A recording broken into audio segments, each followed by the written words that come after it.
Plusieurs lignes de la parole mènent à une seule ligne, celle de la vérité éternelle.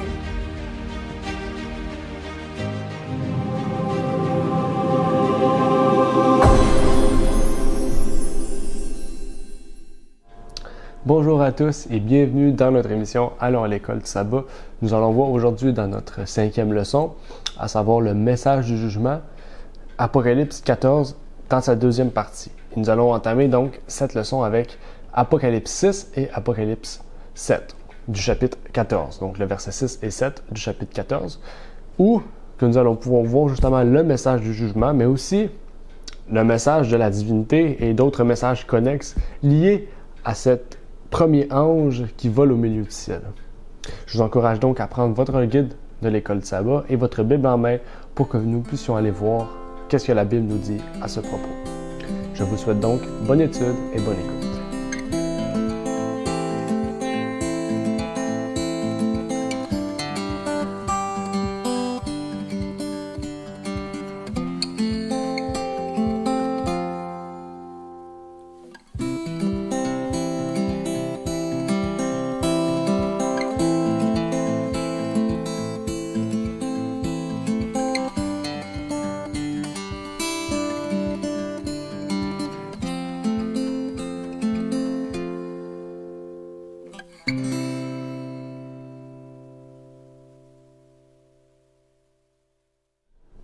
Bonjour et bienvenue à ceux et celles qui sont ici pour la première fois.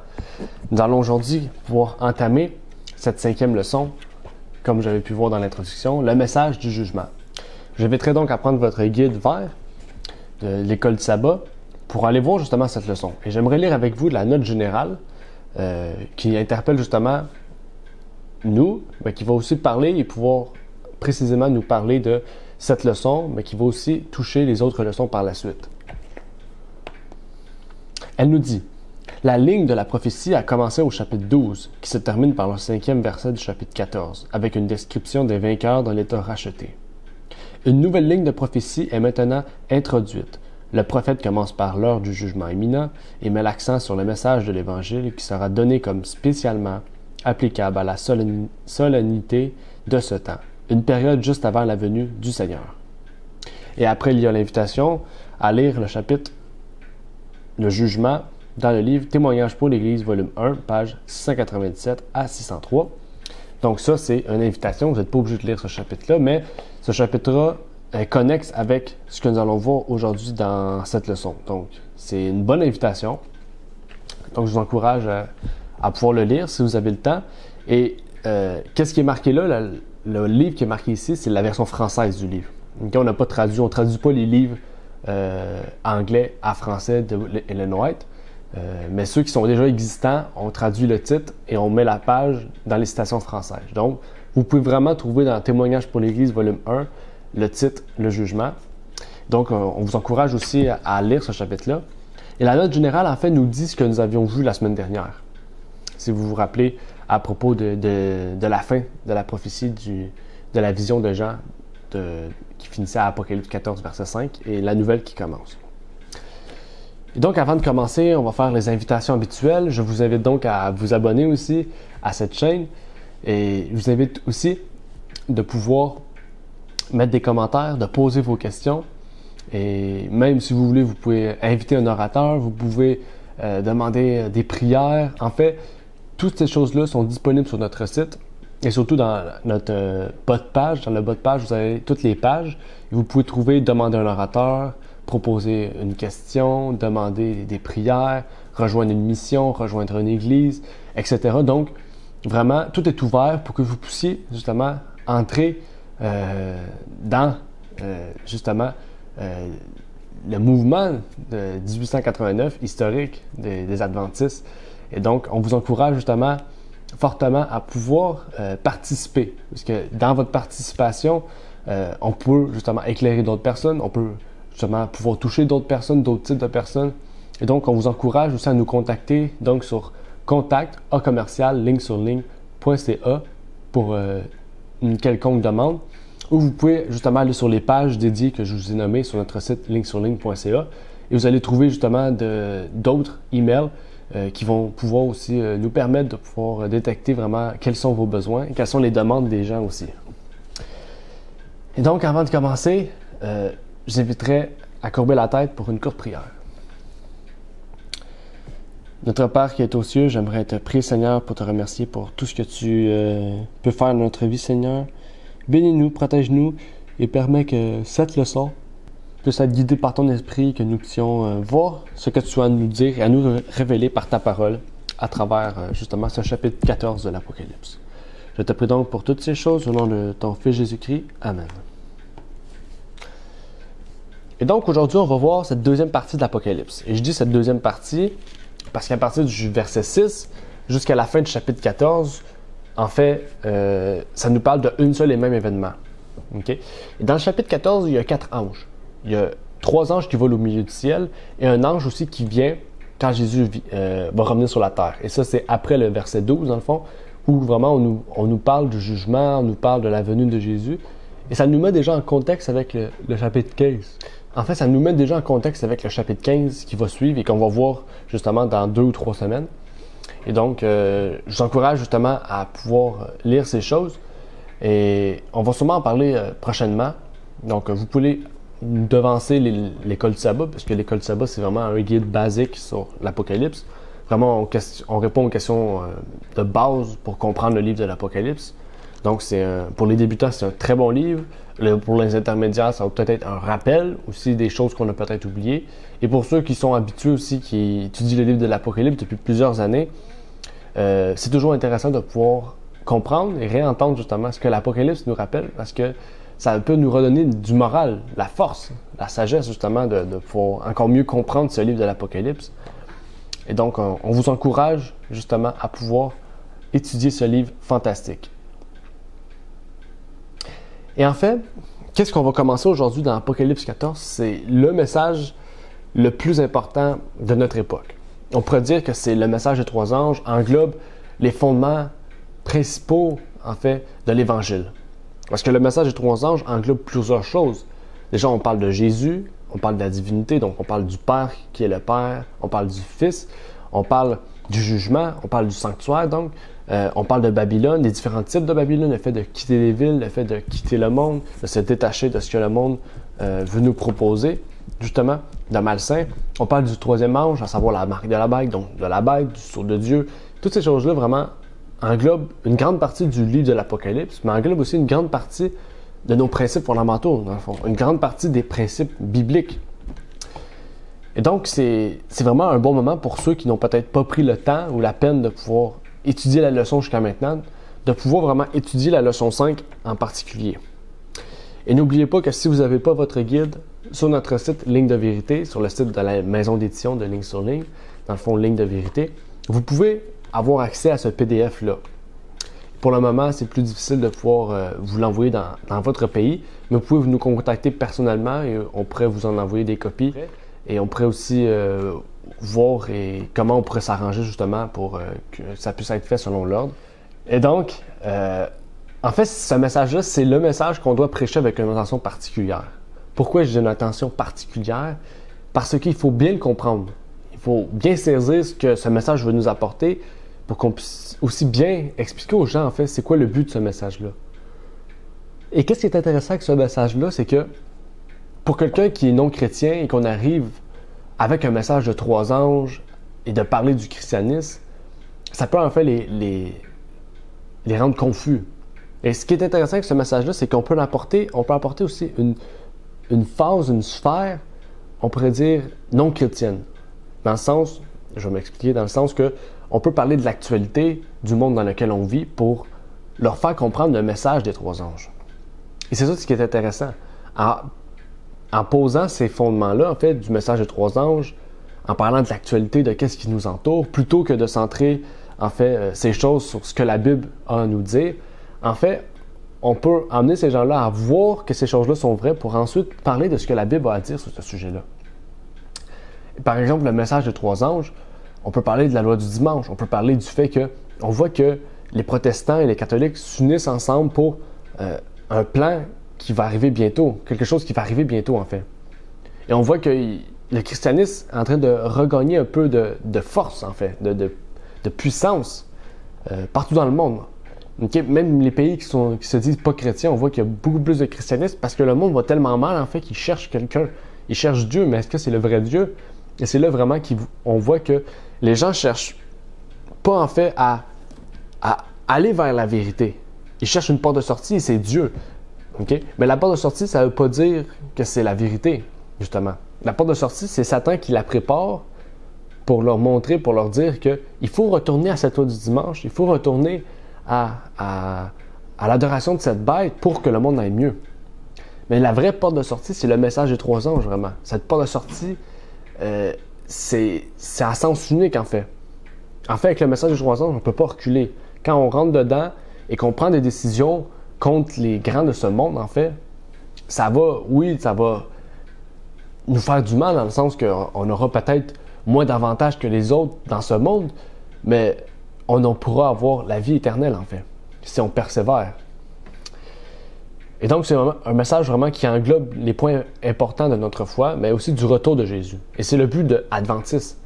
Être un Adventiste, fondamentalement, en fait, c'est pas seulement observer le sabbat, mais c'est vraiment attendre le retour de Jésus. Et le fait d'attendre le retour de Jésus, c'est le fait aussi de retourner à la vérité, de retourner sur ce que la Bible dit. Et c'est ça qui est intéressant, en fait. Le mot adventiste englobe, en fait, le fait que c'est la réforme finale, en fait. Et cette réforme finale, en fait, c'est le retour à Éphèse. Le retour aussi à Philadelphie, en fait. Le but, c'est d'être des Philadelphiens, en fait. Des personnes de Philadelphie. Et donc, en tant qu'adventiste, justement, ceux qui attendent le retour de Jésus, donc tout le monde peut être un adventiste, en fait, ceux qui attendent le retour de Jésus, leur travail, en attendant le retour de Jésus, c'est justement de pouvoir ressembler le plus possible à l'image de Jésus. Et par l'Esprit de Dieu, on pourra être transformé. C'est en fait ça le message adventiste. Et c'est pour ça que, justement, le fait que les pionniers aient montré vraiment que le but d'un chrétien, c'est de se réformer à la vérité, de se conformer à ce que Dieu nous demande, en fait. En fait, il y a déjà une plateforme de base qui est faite. Nous, maintenant, aujourd'hui, on n'a plus besoin, en fait, de remettre les principes, de refaire des principes, de remettre les points importants de la parole de Dieu, parce que les pionniers ont déjà fait ces principes-là. Ils les ont fait en 1889, les principes fondamentaux de la parole de Dieu. Ces 28 principes-là, en fait, ce ne sont pas des credos, ce ne sont pas des croyances fondamentales. C'est des principes fondamentaux, en fait. C'est des principes que la Bible a émis pour que chaque chrétien et chrétienne puisse se préparer au retour de Jésus. Et c'est pour ça que ces 28 principes-là, c'est des principes d'une importance capitale. Et en fait, toutes ces choses-là nous amènent à parler aujourd'hui du message du premier ange. Un message qui est peut-être passé, mais qui est encore très important parce que ce message est encore aujourd'hui présent. Cet ange est encore dans le ciel, il vole au milieu du ciel encore, jusqu'à temps que la grâce finisse, en fait. Et ce message de jugement que décrit le premier ange, en fait, veut déjà nous annoncer qu'un peuple doit être préparé pour les 2 autres anges à venir. En fait, si on accepte le premier ange et qu'on ne veut pas le 2e et qu'on accepte le 3e, ça ne marche pas. En fait, pour accepter les 3 anges, il faut accepter le premier, après ça le 2e, après le 3e. C'est des étapes, en fait. On ne peut pas accepter le 3e sans le premier, le 2e sans le premier, le 2e sans le 3e. Sinon, on va arrêter, en fait. On va accepter le premier, on ne veut pas accepter le 2e, on va rester au premier, tant qu'on n'accepte pas le 2e, en fait. Et ça nous apporte à savoir comment doit être ce peuple, en fait. C'est qui ce peuple-là? Est-ce que la Bible nous en parle? C'est pas obligé d'être dans le premier ange, mais est-ce que Apocalypse 14 nous parle de ce peuple, en fait? Qui est ce peuple qui va accepter ce message? Et ce qui est intéressant, vraiment, c'est que Apocalypse 14 nous parle de ce peuple. Apocalypse 14 nous dit, au verset 12, « C'est ici la patience des saints, ce sont ici ceux qui gardent les commandements de Dieu et la foi de Jésus. » Donc en fait, ce peuple, c'est ceux qui gardent la foi de Jésus et les commandements de Dieu. C'est des choses qui sont indétachables. Et c'est justement des points de base. Le peuple adventiste, ceux qui attendent le retour de Jésus, doivent avoir les commandements de Dieu, mais aussi la foi de Jésus. On ne peut pas détacher la grâce de la loi. Et Paul le dit à plusieurs reprises dans Romains, dans Galates, dans Éphésiens, etc. En fait, en acceptant la grâce, on ne vient pas détruire la loi. En fait, en acceptant la grâce, on vient confirmer la loi. Et justement, on ne pourra jamais être sauvé par nos œuvres. Parce que si on fait de mauvaises œuvres, on est déjà condamné. On est déjà pécheur. Donc, c'est par la grâce qu'on peut être sauvé. En fait. Donc oui, on va faire des bonnes œuvres. Et Dieu va voir ces bonnes œuvres-là. Et il va les garder en note. On va faire des mauvaises œuvres. On va demander pardon à Dieu. Et Dieu va voir ça. Mais en fait, qu'est-ce qui nous permet maintenant qu'on peut être sauvé? C'est vraiment notre foi. C'est vraiment la grâce. Parce que sans grâce, même si on demande à Dieu pardon, en fait, il nous refuse parce qu'on a déjà péché. Mais le fait que Jésus ait vaincu la mort, le fait que Jésus a pu vaincre justement le péché, cela nous permet aussi de vaincre le péché. C'est ça qu'il faut comprendre. On peut vaincre maintenant le péché. Et c'est là aussi qu'il y a un problème dans l'adventisme, en fait, c'est que là, on a compris, Jésus nous permet de vaincre le péché, donc on peut vaincre le péché nous-mêmes. Donc on essaie de faire des œuvres pour vaincre le péché, mais c'est pas comme ça que ça marche, en fait. Maintenant qu'on sait qu'on peut vaincre le péché, on continue notre vie en Christ, notre marche chrétienne, notre sanctification, pour faire toujours de meilleures œuvres et toujours moins de mauvaises œuvres. Mais ces choses-là, en fait, notre marche quotidienne, c'est par Christ qu'on peut la faire. C'est Christ qui va nous permettre de pardonner ces péchés-là et d'avancer dans notre marche chrétienne. Donc vraiment, la grâce est une confirmation de la loi. Et l'un de l'autre ne se détache point. En fait, tous ceux qui voudront détourner ces paroles, parce qu'Apocalypse 14 nous dit bien qu'il y a commandement de Dieu et foi de Jésus, si on détache ces deux choses-là, on essaie de supprimer un ou supprimer l'autre, en fait, ils seront retranchés. Il y aura une punition de non-retour. Mais en fait, c'est quoi cette punition-là? Et ça, c'est la leçon qui en parle. Donc, je reprends ça, c'est la notion de ce que la leçon nous dit pour approfondir ce point. Et en fait, la leçon nous dit que ceux qui retrancheront une seule parole de ce livre sera retiré du livre de vie. Donc, il sera retiré de la vie éternelle. Il ne pourra accéder à la vie éternelle. Et l'Esprit de prophétie nous dit à la page 289, « Tels sont les avertissements que Dieu nous donne pour nous mettre en garde contre la tentation d'apporter la moindre altération à ce qu'il a révélé ou ordonné. » C'est solennel. Instruction s'applique à tous ceux dont l'influence pousse les hommes à faire peu de cas de la loi divine. Elle devrait faire trembler ceux qui traitent à la légère l'obéissance aux saints commandements de Dieu. Tous ceux qui mettent leur opinion au-dessus de la révélation divine, qui altèrent le sens clair et évident des Écritures en vue de se procurer un avantage particulier ou afin de se conformer au monde, prennent sur eux une redoutable responsabilité. Le critère qui servira à éprouver tous les hommes, c'est la parole écrite, la sainte loi de Dieu. Tous ceux que ce code infaillible déclarera coupables seront condamnés. En fait, la messagère du Seigneur a parlé, mais tout ce qu'elle dit, c'est ce que la Bible nous dit. En fait, elle nous apporte un éclaircissement sur ce que la Bible nous dit. Elle prend plusieurs textes, les met ensemble pour former un paragraphe et ça nous permet vraiment de pouvoir voir les choses plus clairement. Et en fait, ce livre de vie-là, puisqu'on en parle, c'est quoi au juste ce livre de vie-là? Et en fait, la Bible nous parle qu'il y a plusieurs autres livres, en fait. C'est quoi ces autres livres-là? Donc, j'aimerais voir ces livres-là avec vous. On va prendre des textes bibliques et des textes de l'Esprit de prophétie pour bien comprendre, en fait, qu'est-ce que ça veut nous dire, ces choses. Et pour le livre de vie, dans la tragédie éthique, j'ai trouvé un court passage qui nous parle très bien de ça.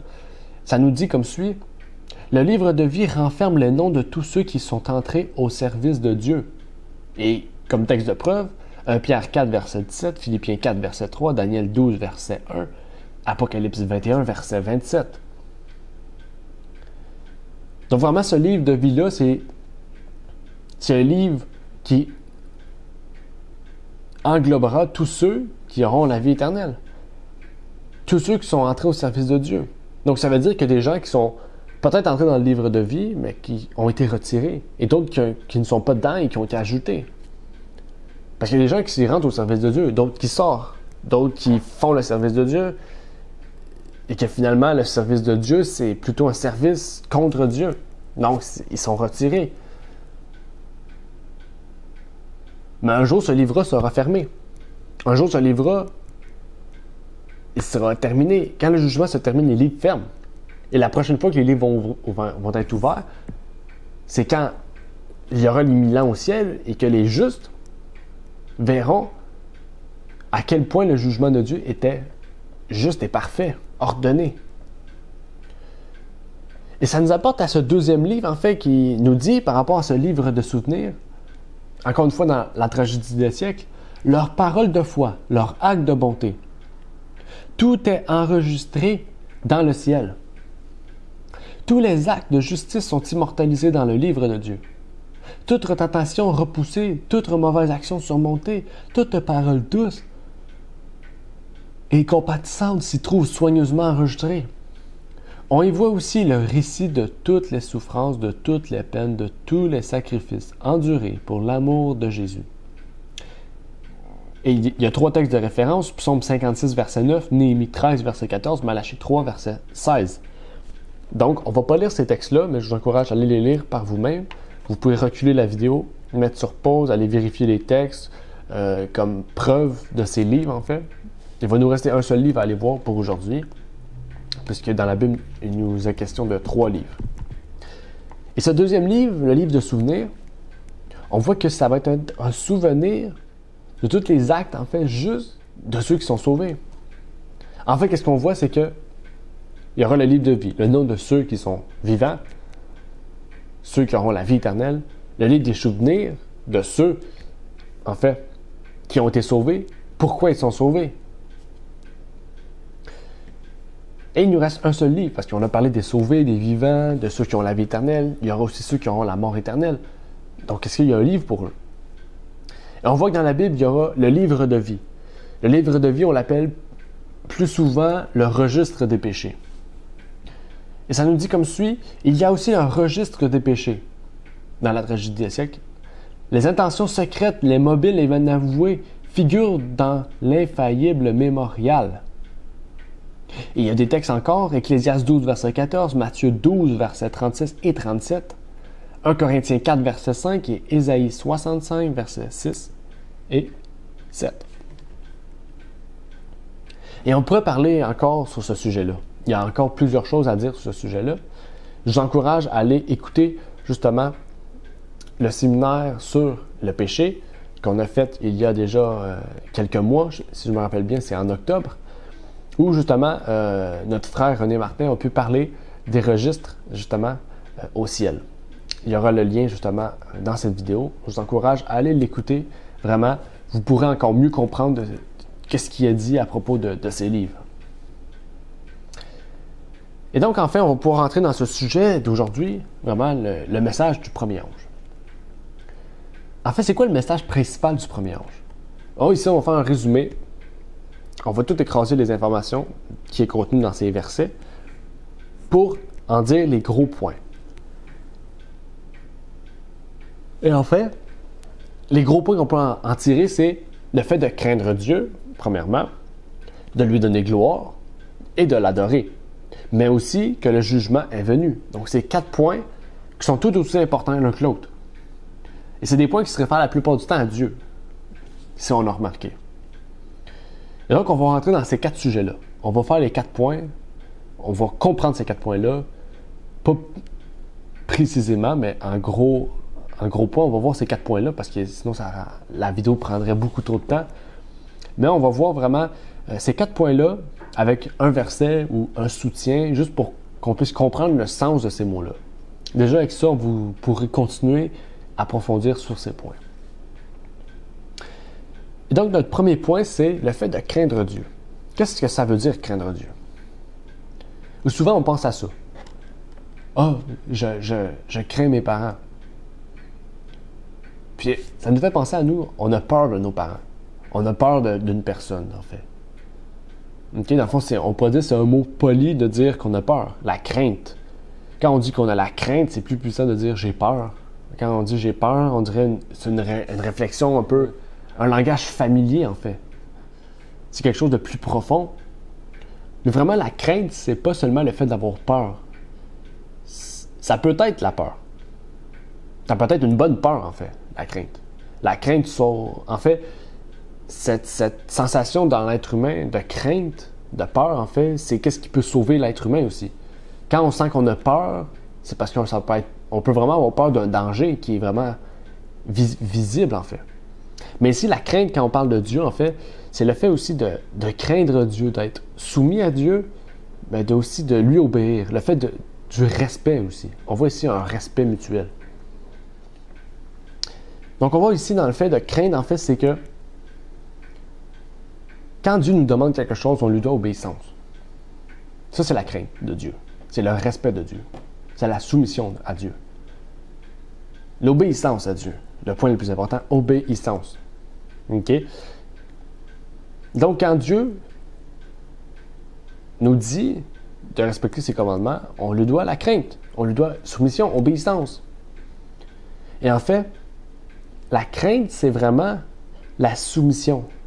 Mais c'est vraiment, cette soumission, c'est l'amour, en fait. C'est l'amour dénué de force et d'obligation. En fait, quand Dieu nous dit, quand la Bible nous dit « craignez Dieu », ça ne nous dit pas « vous êtes obligés de le craindre ». Mais en fait, moi, parce que je respecte Dieu, parce que je crois en Dieu, en fait, parce que j'aime Dieu, mais en fait, je vais le craindre. Parce qu'il me demande de le craindre. Et par le fait qu'il me demande de le craindre, en fait, je vais lui obéir. S'il me dit « va là », je vais aller là. S'il me dit « va à droite », à gauche, je vais à gauche. S'il me dit « va à droite », je vais à droite. S'il me dit « va en bas », je vais aller en bas. C'est ça, en fait, la crainte. Donc, je pense qu'on a fait le tour. J'ai même plus élaboré sur lequel mes notes me le disaient pour que vous puissiez encore plus comprendre. J'ai donné quelques exemples. Ça nous amène ça vers le deuxième point. Le texte nous dit de le craindre, mais il nous dit aussi de lui donner gloire. En fait, comment on peut lui donner gloire? Et gloire, ça ne veut pas dire seulement de prier, de dire que Dieu soit loué, chanter pour lui. Le fait de parler en son nom, ça, c'est des choses où on rend gloire à Dieu. En fait, c'est pas dire des qualités à Dieu, dire Dieu est bon, c'est pas seulement ça, en fait. En fait, gloire est associée vraiment à crainte. En fait, si on craint Dieu,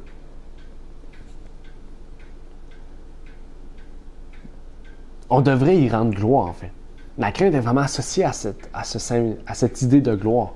Mais de quelle façon vraiment on peut lui rendre gloire? Parce que c'est associé, mais c'est pas la même chose. En fait, par le fait qu'on met en pratique ces ordonnances, on devrait rendre gloire à Dieu. Parce que si on met en pratique qu'est-ce que Dieu nous demande, comme Dieu dit, soyez saints comme moi-même je suis saint, en fait, on devrait de plus en plus refléter l'image de Dieu. Et l'image de Dieu, c'est Jésus-Christ. N'oubliez pas, personne n'a vu Dieu. Mais on a vu Jésus-Christ. On connaît Jésus-Christ. Mais personne n'a vu Dieu. Mais on connaît Dieu. Mais la seule façon de pouvoir voir Dieu, s'imaginer Dieu, c'est en étudiant les évangiles. En étudiant les évangiles, on a une idée de comment Jésus pourrait être, comment Jésus est. Et en sachant comment Jésus est, on sait comment Dieu est. Donc vraiment, cette image de Dieu, c'est Jésus-Christ. Et on peut prendre l'exemple avec Moïse et Étienne. Moïse, quand il était sur le mont Sinaï et qu'il est descendu, il avait un visage rayonnant de gloire. La gloire de qui? La gloire de Dieu. Étienne, c'est la même chose quand il était dans le Sanhédrin, devant ces personnes qui voulaient le mettre à mort. Et que les gens l'ont vu, ils ont dit quoi? Étienne avait un visage rayonnant comme celui d'un ange. Donc ça veut dire qu'Étienne reflétait la gloire de Dieu. Il était tellement proche de Dieu, en fait, qu'il reflétait sa gloire. Ça ne veut pas dire qu'il était Dieu. OK? Ça, c'est une autre conception, en fait, d'idée de Dieu, en fait. Et je pourrais lire avec vous un texte de l'Esprit de prophétie à ce sujet, mais je vais décider de le passer parce que le temps avance. Mais je vous encouragerai à aller lire Patriarches et prophètes à la page 302. Et ça, c'est le texte, le passage, en fait, de Moïse quand il descendit de la montagne. En fait, je pourrais lire un court-passage de ce passage-là. Ça nous dit comme suit. Elle symbolisait également les bienfaits réservés par la médiation de Jésus-Christ aux enfants de Dieu qui gardent ses commandements. Elle nous enseigne que plus notre communion avec Dieu est intime, plus claire aussi est notre intelligence de ses exigences, et plus nous sommes rendus conformes à son image et participants de sa nature. N'oubliez pas, l'humanité au départ était quoi? L'image de Dieu. Donc notre travail, si on veut être vraiment un adventiste, d'attendre le retour de Jésus, le but c'est de se conformer le plus à Jésus, à ses ordonnances, aux ordonnances de son Père. Et par cela, on se conforme à son image et on essaie le plus possible, par Jésus-Christ, par son Esprit, de pouvoir retourner à cette idée qui nous ramène au Jardin d'Éden. Et il y a un côté en fait qu'on ne pourra pas en fait avoir pleinement. C'est cette immortalité. Ce corps rayonnant qu'on avait auparavant, avant le péché. Ça, c'est Jésus-Christ qui va nous donner.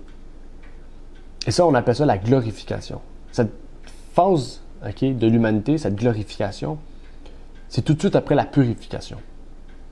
On ne peut pas être glorifié sans être purifié. Il y a la justification qu'on doit aussi faire par nous-mêmes. La justification, on doit l'accepter. On doit faire l'effort d'avancer. La sanctification de même. Et la purification, c'est l'étape finale de Jésus-Christ avant la fin du temps de grâce. Et après cette sanctification-là, il y aura la glorification qui est quoi? À un moment, à un clin d'œil, nous serons transformés à son image. Nous serons transformés à cette immortalité. Retour à cette immortalité, à ce corps immortel. Et le dernier ennemi qui sera vaincu à ce moment-là, ce sera la mort. Et ça nous apporte en fait à notre dernier point, à savoir l'adoration. En fait, avant le jugement, le dernier point sur Dieu, c'est l'adoration. Comment on peut adorer Dieu? Ici, c'est facile, adorer Dieu. Tout le monde sait comment adorer Dieu, bien sûr. Mais pourquoi d'abord il nous dit ça? Ça veut dire que vraiment, c'est très important de le craindre, de lui rendre gloire, mais aussi de l'adorer, lui seul. Déjà, le fait de l'adorer lui seul, ça nous ramène à ce deuxième commandement. Ne vous faites point d'autre Dieu, ni d'image taillée. Pourquoi? Parce que Dieu est un Dieu jaloux. En fait, c'est quel Dieu? Ça nous dit dans la Bible, Apocalypse 14, versets 6 et 7, c'est le Dieu qui a fait les ciels, la terre, la mer, donc c'est le Dieu créateur, le Dieu du Jardin d'Éden. Le Dieu de quoi? Le Dieu des 10 commandements aussi. Donc le Dieu créateur de la Bible, il est seul. Il y a un seul Dieu, c'est pas un Dieu polythéiste, c'est un Dieu monothéiste. C'est celui qui a écrit les 10 commandements de sa main. Et donc, c'est Dieu le Père. Ça nous ramène à cette idée déjà du Dieu unique, à la divinité. Ça vient détruire en fait la Trinité ici. Parce qu'il y a un seul Dieu créateur. Et donc, on doit adorer ce seul Dieu, le Dieu unique de la parole de Dieu. Et notre dernier point pour aujourd'hui, c'est celui du jugement. On va en parler un peu, on pourrait élaborer sur ce sujet-là, mais je vais essayer de pouvoir englober les gros points aussi encore une fois, de pouvoir vous donner les informations nécessaires pour comprendre ce passage-là. En fait, les apôtres, dans la leçon, on a vu ça, les apôtres mettaient le jugement dans le futur. Ils ne voyaient pas le jugement sous, en fait, leur moment de l'histoire. Et même Martin Luther disait que le jugement serait dans 300 ans. Donc, cette idée de jugement, vraiment, c'est tout récent. Ça ne date pas de l'époque des pionniers, des apôtres. Désolé. Les apôtres ont parlé du jugement. Mais ils ont dit que le jugement futur, ils n'ont pas dit le jugement actuel. Donc, cette idée de jugement, de cette compréhension du jugement, de cette élaboration du jugement, c'est vraiment quelque chose d'actuel. C'est vraiment quelque chose, vraiment, on pourrait dire, d'axé sur ceux qui attendent le retour de Jésus. Mais quand? C'est ça la question. Quand? Quand est-ce? Quand on parle de jugement, ça nous ramène déjà à cette idée de sanctuaire. Donc, il faut déjà comprendre le sanctuaire. Donc, je ne vais pas expliquer avec vous le sanctuaire. Je vais en parler un peu pour que vous puissiez comprendre cette idée, en fait. En fait, c'est juste cette idée de purification du sanctuaire. Si vous vous rappelez, une fois par année, le prêtre faisait les péchés pour sa maison et puis pour le peuple. Et n'oubliez pas, cette image du terrestre, c'est l'image du ciel. Donc, ça veut dire que tout ce qui est arrivé sur terre est une représentation de ce qui va arriver au ciel. Donc, c'est quelque chose de spirituel.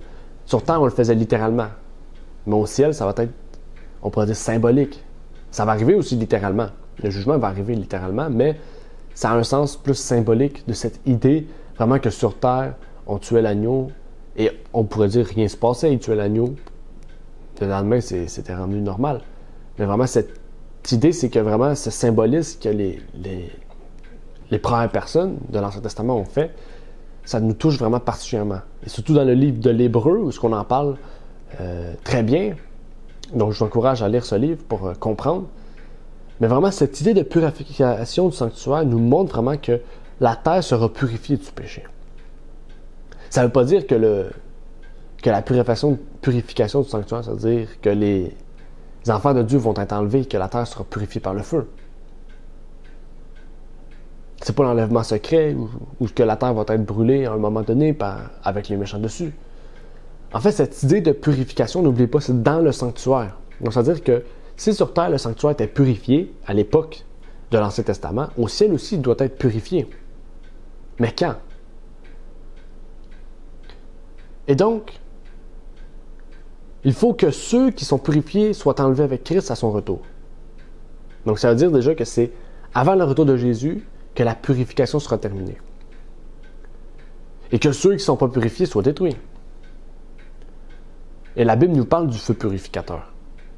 Déjà, ça nous ramène déjà à cette idée. On commence déjà à construire quelque chose.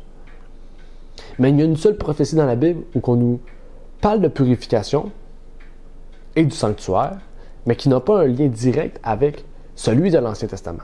Donc, c'est celui du Nouveau Testament, le sanctuaire céleste. Et c'est Daniel 8, verset 14. Cette prophétie nous amène directement en 1844,